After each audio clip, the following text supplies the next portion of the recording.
Ele é ator desde os 11 anos de idade. Teve o talento reconhecido e a carreira consolidada no teatro ao lado de Dercy Gonçalves. Atuou em minisséries, apresentou o programa infantil Catavento na TV Cultura e no currículo tem um detalhe curioso: foi locutor no Vaticano. E acaba de lançar um romance, Viver a Dois é Difícil. Para nos falar sobre sua carreira, os seus trabalhos, o nosso Opinião Livre de hoje recebe o ator e escritor José Roberto Domingues. Muito obrigada pela sua presença aqui. Eu que agradeço, Silvia. Prazer é meu e falando sobre o livro. Maravilha. Você viu que eu fiz uma abertura contando tudo, né? Lindo. Muita coisa que você fez na sua profissão. É verdade. O que leva, né? Que momento da sua vida você se inspirou para escrever o Viver a Dois é Difícil? A gente sabe que viver a dois é difícil, seja casal, seja filho, seja o que for, não é? Relacionamentos, de amigos e trabalho. Olha, a experiência de vida. Né? Precisa de experiência de vida, Exatamente, porque eu comecei, na verdade, eu me descobri autor com Dercy Gonçalves, trabalhando com ela em 1979, para você ver. E aí eu fazia as minhas tarefas de casa no camarim de Dercy. E um dia ela chegou para mim e falou assim: eu vou inaugurar um local e não tenho um autor que escreva para mim. E ela observava as minhas tarefas de escola. Aí ela chegou para mim e falou assim: você vai escrever para mim. A gente está ilustrando o seu momento. Ai, que jovenzinho. Eu, que Dercy Gonçalves. Quantos anos você tinha aí? 16! 16 anos. 16 anos, se eu pudesse voltar no tempo. Que encontro maravilhoso, hein? Maravilha. Amei essa mulher. Essa mulher foi tudo na minha vida. Porque realmente ela tem uma sensibilidade. Trabalhando com ela, quer dizer, trabalhando com as pessoas que a gente passa a conhecê-las um pouco, né? Com certeza. Mas Dercy tinha uma sensibilidade por ter passado por muitas situações. E aí, voltando à história de Dercy, ela chegou para mim um dia e falou assim: já que você faz composições, eu estou vendo aqui, maravilha, né? Você vai escrever para mim. Eu falei: eu? Mas como, Dercy? Eu falei assim: meu amor, eu estou fazendo composição para a escola, né? Que antigamente se falava composição, hoje é redação. É verdade, né? É verdade. Aí ela assim: não, você escreve... Aí ela parou assim no camarim e começou a me olhar. Eu falei: olha aqui, meu filho, você não vai ser ator na sua vida, você vai ser diretor, autor, produtor, nós precisamos disso também. Eu falei: Dercy, pelo amor de Deus, não joga praga, meu sonho é ser ator! Ator! Meu Deus do céu, eu quero ser ator! E aí ela, com aquela graça toda dela, comecei, eu escrevi para ela a apresentação desse local, tremendo de medo. Tremia. Foi a primeira apresentação? Foi o primeiro texto que eu escrevi para um ator, uma atriz do tamanho de Dercy Gonçalves, né? Aí ela fez a inauguração desse local, foi maravilhoso. Eu não fui porque eu fiquei com medo, né? Porque... Inseguro, com medo não, né? Inseguro. Eu tinha 16 que anos. Que responsabilidade, né? Para um menino de 16 anos escrever um texto para Dercy Gonçalves. Para Dercy Gonçalves, meu Deus do céu. Aí ela foi muito simpática. Mas aí depois eu passei por muitos cômicos na minha vida, eu trabalhei, graças a Deus, eu comecei aos 11 anos de idade e aos 14 anos eu me profissionalizei em São Paulo, né? Aí eu trabalhei com vários cômicos, eu trabalhei com o Dercy Gonçalves, que eu fiquei um ano em São Paulo, depois eu viajei com o Carlos Leite, que o João Kleber, que estava com ele, tinha um trabalho aqui em São Paulo, não podia sair para turnê, eu fui com ele só por 6 meses. Voltei com o Dercy Gonçalves, fiquei mais 2 anos e meio, aí fui trabalhar com Coxinha, no Teatro do Sina, no Rio. Para escrever textos de humor. Não, trabalhando como ator, graças a Deus. Ah, pensei que você tivesse com essas pessoas. Graças a Deus, tá bom. não. Trabalhando como ator, pelo amor de Deus, minha filha. Aí depois eu vim para TVS, né? O Silvio ainda não tinha. Exatamente. Aí eu fui para TVS fazer um programa chamado Hotel Pinel, onde eu era escada do Renato Corte Real. Aí tinha Consuelo Leandro, tinha Maria Tereza, Geraldo Alves, Anquito, Gibe, Dino Santana, Chocolate, pessoal da melhor, né? Da nata realmente da comicidade. E aí foi lindo, porque a direção era do Fernando Dávila, Irã Lima é da escolinha do Gugu, a escolinha, todos esses programas de escolinha, é do Irã Lima, na verdade. Né? A autoria dele, a ideia dele. E ele trabalhou muito com o Chico Anísio, né? Com o Chico City. A nata da nata.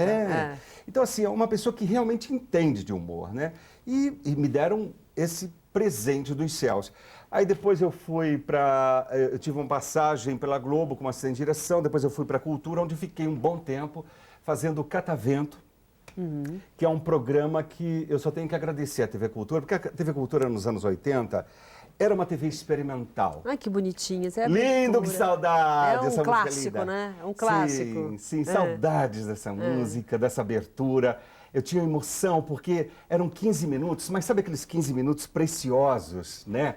E a Cultura, independente de... né, estávamos começando, aprendendo, ela te dá uma liberdade de expressão. É bom trabalhar lá. É muito. Muito. Eu agradeço a Deus por ter ficado 5 anos na Cultura. Eu tenho, graças a Deus, grandes amigos. Amigos que realmente continuam lá batalhando para a Cultura, pelo amor de Deus, né? E tem grandes programas, é um programa... Mas ali, lá no Catavento você ficou 5 anos. Sim. Quer dizer, foi uma experiência, quer dizer, aí diferente do caminho que você estava fazendo como ator, era um lado de humoristas. Exato. Foi porque, assim, eu acho que... Bom, eu me tenho como um ator eclético, eu não me determino, nem me especifico como ator, porque eu não sou um ator empenhado, dramático, não gosto disso. Eu sou um ator lindo, com o Luiz Melo, que hoje está na Globo, grande pessoa, grande ator, grande talento. Eu tinha 23, 24 anos aqui, né? Mas aí você estava fazendo humor. Aqui eram esquetes, né? E, claro, aí tem um tombo, logo em seguida tem um tombo meu aqui, que eu já caí de novo, aí eu caio na saída lá também. Maravilhoso. E nós gravávamos no estúdio, nos jardins da TV Cultura. Era outra época, né? É outra época, mas bem, quer dizer, foi a base de tudo, uma coisa muito importante para sua carreira e para tudo. E fui adquirindo experiência, né? Aí nos anos 80, eu fui também assistente de vários diretores de teatro aqui em São Paulo, né? O Antônio Bujanra, o Mazete. Seguindo os conselhos da Dercy. Dercy Gonçalves, né? Aí, com a Bujanra, daí ele me apresentou o Hugo Barreto, que era da Globo. Aí eu fui fazer uma experiência na Globo, fiquei um tempo na Globo. Como assistente de direção. Assistente de direção. Depois eu saí de lá, fui para a Cultura, graças a Deus. E fiquei na Cultura 5 anos como ator. Aí eu comecei... nós éramos chamados, porque esse programa... Ele foi criado, o Catavento. O Catavento, ele foi criado para ajudar as crianças de periferias do estado de São Paulo a se alfabetizar. E nós não tivemos esse prazer, porque, na verdade, o programa deu um pico de sucesso e pegou muita classe AB de São Paulo. Nossa, era muito famoso, todo mundo gostava. Graças a Deus. Uma referência. Obrigado mesmo. Não, o objetivo foi um, mas afetou outros. Foi. E aí, assim, eu fui convidado para fazer muitos eventos e shows. Aí eu escrevi um show do Catavento, né? Era o Sonho e Magia. Aí eu escrevi, dirigi, produzíamos nós também. E foi uma maravilha, foi um sucesso. E aí eu comecei a ser mestre de cerimônia. Aí eu encontrei porque nós ganhamos 3 prêmios também, né? Nossa, com o Catavento. Foi o Osobunca Foundation, melhor programa do mundo na área pré-escolar. Melhor programa da América do Sul, lá em Cuba. E depois aqui no Brasil, o Bem TV, em Porto Alegre, que nós ganhamos melhor programa pré-escolar no ano, né? Infantil. Então, assim, para nós da TV Cultura era um grande prazer, porque a gente combatia com Globo, com SBT, com Record, entendeu? Com TVs potentes, né? E nós éramos uma TV estadual, né? Então, nós tínhamos, claro, tinha uma defasagem de tudo, né? E por conta do Catavento, você começou a ser convidado para fazer os eventos, até por conta disso, desse lado também social que a TV faz. Maravilhoso. E foi aí que eu conheci Ney Galvão, que foi um grande estilista, né, na década de 80, né? Era sempre meu axé, um axé para vocês. Ney, grande abraço para o Ney Galvão. E aí eu fui ser mestre de cerimônia. Aí eu comecei também a trabalhar como mestre de cerimônia, apresentando as linhas de Ney Galvão, né? E comecei a escrever. Aí passei a escrever mais para teatro. Você se dedicou mais? Sempre? Não, eu sempre fiz tudo muito junto, né? Fiz rádio também, fiz muita radionovela, porque Lia de Aguiar, que era uma antiga atriz da TV Tupi, foi me assistir e falou, menino, você tem uma voz muito boa para rádio. Você tem voz, voz para teatro. Então, aí eu fiz 15 anos de voz, mulher, com Glorinha Wertmiller, com Madalena de Paula, com Carlinhos Silveira. Então, assim, eu tive que estudar muito, né? Porque, como sendo do interior, a gente vem falando meio porta. Ah, aqui, para aí com essa coisa aí. Você não entende. E para ser ator não pode ter sotaque. Então tem que Olha, trabalhar a voz. hoje já não tem mais isso, mas na época tinha. Você tinha que falar corretamente. Você né? fala. Tinha que ter uma boa articulação, tinha que ter uma impostação. Então eu lembro que o nosso empresário chegava e falava assim, olha, tá vendo lá o fundo da plateia? Até porque, né, por conta do teatro também, né? Claro. Da acústica do teatro. Você tem que saber impostar a sua voz, né? Colocar a sua voz. Mesmo que você tenha aquele que nós sabemos que nos textos a gente escreve um murmurio, né? Ou falar baixo, você tem que falar com que a última palavra, a última pessoa da última fileira te entenda, né? Então, assim, eu tive que estudar muito na minha vida. Aí eu tirei os R forte do interior, né? Que eu sou de Itapetininga. E aí eu passei a falar desse jeito que você está me vendo. Não, mas maravilhoso. Você vê que vem tudo junto. Foi. E dentro dessa... você fazendo várias coisas ao mesmo tempo, né? Que dava para perceber que várias coisas... Mas você nunca deixou de escrever. Não. Quer dizer, foi uma coisa... Não, porque assim, daí quando eu fui para a rádio, eu comecei também na rádio, eu fiquei mais como produtor e autor. Né? E eu falava assim, eu juro por Deus, eu ficava perguntando, desculpa essa licença agora, será que eu era tão ruim como ator, né? Para as pessoas me quererem mais como assistente de direção, ou diretor, ou autor, ou produtor, do que como ator. Eu queria estar na frente das câmeras. Você na frente, não queria estar atrás. Você não queria estar atrás. Entendeu? Com todo o aí, talento. Eu comecei a escrever e fiquei escrevendo. Aí o escrever também toma muito tempo, né? Ou eu ficava escrevendo ou eu ficava atuando. Mas como as pessoas me chamavam mais para escrever, eu ficava lá na minha máquina, sabe? Escrever bonito, né? Aí eu escrevi muito para a rádio. Eu fiz até um programa na Bandeirantes, na época, como autor. Depois eu comecei a escrever para teatro. Eu escrevi uma peça chamada F de Freud, que a minha intenção na época era ficar 3 meses em cartaz aqui, porque nós tínhamos contrato de viagem, na verdade, né? E eu tive que suspender tudo porque foi um sucesso, graças a Deus. Você nem esperava. E eu fiquei 10 meses em cartaz com essa peça. Milton Neves, Suzy Aires e Roberto. Eu era Roberto Domingues na época, agora eu sou José Roberto Domingues, né? Maravilha. Você escreveu essa peça, fez um sucesso que você não esperava. Não esperava, porque, na verdade, quando a gente escreve... Quem que é essa do meio? Suzy Aires. Suzy Aires. Suzy Aires, hoje ela é casada com um grande médico, e era modelo na época. Boa atriz, boa pessoa, grande ser humano, maravilhosa, maravilhosa. E aí, assim, quando você escreve um trabalho, você não tem noção da dimensão que ele vai tomar, né? Como Catavento. Catavento aconteceu na nossa vida, a gente achando que fosse pai, mãe, irmãos, primos que assistissem, né? Quando eu saía na rua e as pessoas me cumprimentavam, eu ficava assim, opa, o Catavento está dando resultado. Né? Eu ia num bar tomar um café ou alguma coisa assim, as pessoas falando com você, pô, parabéns pelo seu programa. Eu falei, pô, parabéns à cultura, né? Maravilha pelo presente. E essa peça foi a mesma coisa. O F de Freud. Por quê? Porque ela tinha um tema, eu acho que foi o tema mesmo, né? Que era a dualidade, porque nós, seres humanos, não temos consciência do nosso lado masculino e feminino. Né? E você entrou... Exatamente. Justamente eu fui fundo ali. E aí eu tive algumas faculdades que também ficaram interessadas nesse trabalho e foram assistir, né? Na área de psicologia, para entender o mecanismo e o cérebro. O que eu quero entender também, no próximo bloco nós vamos falar sobre isso, quer dizer, deu para perceber por que ele escreveu Viver a Dois é difícil, Viver a Dois, Viver a Três, Viver a Quatro, tem experiência de todos os lados. Eu vou fazer um rápido intervalo comercial, daqui a pouco eu continuo conversando com o José Roberto Domingues. Até já. Estamos de volta conversando com o escritor José Roberto Domingues. Viver é difícil, viver a dois é difícil. Ele estava contando aqui no primeiro bloco, uma delícia, falando toda a carreira, tudo que ele já passou, né, como ator, como assistente de diretor, escreveu programas, participou da vida de muita gente, não é? Quando você colocou, só rapidinho para a gente continuar falando da sua carreira, claro. O que te levou a viver a dois? Olha, é difícil? Foram pessoas falando para mim que estavam se separando por incompatibilidade. Essa é uma palavra que não existe. Na verdade, ela é uma força de expressão, tá? Os motivos são vários que levam você a se separar de alguém. Por exemplo, a violência, o ostracismo,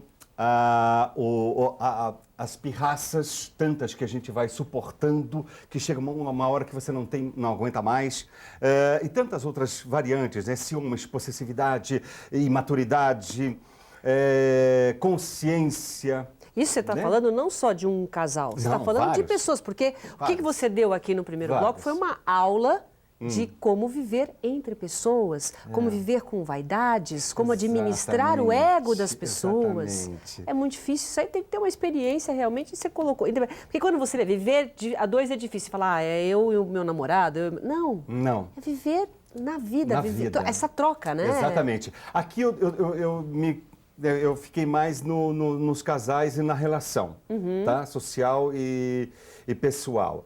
Mas é em tudo, né? No trabalho, é mãe e filho, é pai e filho, né? Mas você resolveu ser escritor agora? Aí eu comecei a escrever esse livro porque isso estava me incomodando. Muita gente, porque eu me separei, eu falei, gente, por problemas pessoais que eu tive com ela e contei, e relatei os meus problemas. Né? E as pessoas ficam... Porque todo mundo quer sempre mostrar a bela imagem. Né? Ninguém mostra a verdadeira cara. Esse é o problema. Por isso que elas entram em conflito com elas mesmas. Entendeu? Porque enquanto você não se assume como eu, como ser, né, perante você, perante quem está à sua volta ou o seu social, você vai estar sempre em conflito com você. Então, se aceite, se assuma, entenda você, para que você não crie problema com os outros e nem com você mesmo. Primeiro, cuidar de si, né? Exatamente. Eu acho que... Eu sou espírita kardecista e nós dizemos sempre, nós não, eles dizem sempre que a partir do momento que você começa a trabalhar bem o seu eu, você já está contribuindo para o universo. Exatamente. Entendeu? Então é isso que falta para as pessoas, essa consciência, essa maturidade. Porque é muito fácil a gente falar que é o outro, a culpa é do outro, a gente nunca fala da gente, né? E esse é um problema nosso. Né? Então, é um problema de cada um. Para você viver bem a dois ou a três ou num hall da sociedade, você precisa estar bem com você mesmo. E o livro está fazendo sucesso com seus amigos? Graças a Deus. Você falou, tá vendo? Será que é minha mãe e meu pai não? Será que é tua mãe e teu pai não, né? Olha, eu lancei agora, dia 16 eu lancei esse livro, né? E ele está agora no PagSeguro, que é uma lojinha. Estamos no Facebook, temos o nosso site que é vivera2.com.br e está tendo uma procura imensa, graças a Deus. Você está se surpreendendo porque tudo que você contou até agora, assim, eu escrevi uma peça, de repente fez sucesso. Foi. Eu fiz, de repente fez sucesso, eu não esperava esse sucesso. Você espera o quê agora nessa tua fase de autor? Gente, pelo amor de Deus, olha aqui, Viver a Dois é difícil, é lindo. Eu até, olha assim, eu fiz bem a minha cara, né? Eu quis que fosse realmente do meu jeito e bem teatral. Deixa eu mostrar aqui perto. Aí, aqui, olha mostrar. só, até o marcador do livro, eu quis que tivesse a capa do livro e os meus apoiadores, né? Para ter uma contribuição real. E essa capa tem alguma coisa de você também? Você escolheu a capa? Foi. Na verdade, quem fez foi a minha produtora, Bia Scott, que ela fez a capa, a diagramação. Nós escolhemos também tanto a fonte quanto a cor do papel, para não cansar muito a vista do leitor. Então, existiu toda uma preocupação, realmente, para que as pessoas, quando comecem a ler o livro, elas tenham uma continuidade e não se cansem e não parem na metade, elas terminem sempre uma história. E tudo que você teve de experiência nos seus roteiros, você achou que dificuldade para escrever sobre relacionamento? Não? Eu pesquisei bastante, né, Sil? Então, assim, eu não tive... Não é a parte pessoal? Não. Eu tenho algumas histórias minhas, né, que as pessoas vão me entender, vão saber que é minhas, porque eu coloco até meu nome. Mas... Tem sempre um lado pessoal quando se escreve, né? Tem, muito. Então, assim, são histórias também, porque eu li muitos livros de psicólogos, parapsicólogos, conversei com muita gente, com muitos analistas e etc., com muitos casais, fiz pesquisa. Fui a fundo mesmo da questão para entender um pouco mais do ser humano. Você falou, você foi se conhecer, né? Primeiro, a gente vai se buscar. E foi muito importante porque enquanto você estava no primeiro bloco, quando aí 16 anos eu fui desse Gonçalves, eu fui para cá, fui para lá, a gente não tem tempo para olhar para a gente. Não. Aí de repente nesse momento você parou para olhar para você. Exatamente. E foi a fundo aí. Foi buscar, né? E aí foi muito importante porque assim, quando eu comecei a escrever, eu eu senti essa necessidade imensa de botar para fora, sabe? Quem escreve fala isso. É verdade. E aí eu deixo ela ficar rodando na minha cabeça até o momento que eu falo, agora eu tenho que sentar na máquina e pum, agora não, agora é computador, tá, gente? É isso aí. Né? É assim que funciona. Modernizei, né? Modernizei. E aí foi maravilhoso, porque quando eu comecei a escrever, eu fui observando, lendo, pesquisando, conversando, buscando, sonhando, né? E muitas vezes você às vezes para de escrever porque você não acha saída e você vai buscando, buscando, buscando até que ou tomando um banho ou conversando com alguém, basta uma frase, sabe? Aí, é um trabalho. Aí você fala, achei a saída. E foi maravilhoso, porque assim, eu tenho 2 apresentações, né? Eu tenho um prefácio onde eu explico por que eu resolvi escrever esse livro. Eu tenho uma introdução que eu traço mais ou menos a linha psicológica do ser humano, nós seres humanos. Eu tenho 9 capítulos. Eu tenho um adendo que eu fiz sobre o que é o amor. E o epílogo, eu fiz mais ou menos, eu quis dar um presente para mim mesmo, na verdade, em primeiro lugar, sobre a dramaturgia antiga de telenovelas. Né? Que legal! Da época de Braulio Pedroso, de Janete Claire, de Dias Gomes, que se escrevia desta forma. Né? Hoje não, hoje é tudo uma coisa diferente, moderna, modernizada, em HD, não é? E aí, sim, eu queria só que ficasse registrado esse meu primeiro trabalho como livro, como autor de livro, que eu queria fazer uma homenagem a nós, autores que participamos dessa década, né, dessa época maravilhosa, e uma saudação aos meus amigos, né? É uma nova viagem na sua vida, uma coisa assim de escolha, ou você continua ainda falando, eu estou escrevendo, mas eu queria continuar sendo ator? É tudo misturado também? Não, eu vou continuar como ator. É uma coisa resolvida. Não, mas eu Ator é ator, está dentro de você. Hoje eu sou o autor José Roberto Lins. Olha que bacana. Hoje sim. Quer dizer que tudo que a Dercy falou, você não vai ser essa. Pois mulher! E você sabe que eu tive um presente. Porque, assim, tanto a Decimar como a Lucy Fontes Freitas, que é sobrinha de Dercy, Decimar é a filha, né? Todas me escreveram. Gostaram? Amaram. E não, foi lindo elas terem escrito, relembrando, a Decimar relembrando a mãe. Falando para mim, meu querido, Dercy, onde estiver, vai estar com você. Se ela disse isso, que coisa legal. Fique tranquilo, porque teus caminhos, olha, eu fico arrepiado. Que máximo. Teu caminho está se abrindo maravilhosamente bem, bonito, porque também eu tive uma época que eu vivi na Itália, não é? Eu quero, ainda bem que vai dar tempo de você tocou nesse assunto. Você trabalhou na Rádio do Vaticano. Trabalhei. Conta como é que foi essa experiência. Quando eu cheguei na Itália, eu não sabia como caminhar, não é? Aí eu procurei a Embaixada Brasileira e me apresentaram o diretor cultural. Aí ele falou assim, olha, aí eu levei meu book, meu currículo, levei tudo para ele. Aí ele assim, o que eu posso fazer? Eu tenho 2 telefonemas para fazer e depois eu estou viajando. Aí ele fez 2 telefonemas, um deles deu certo, que foi na Rádio Vaticano.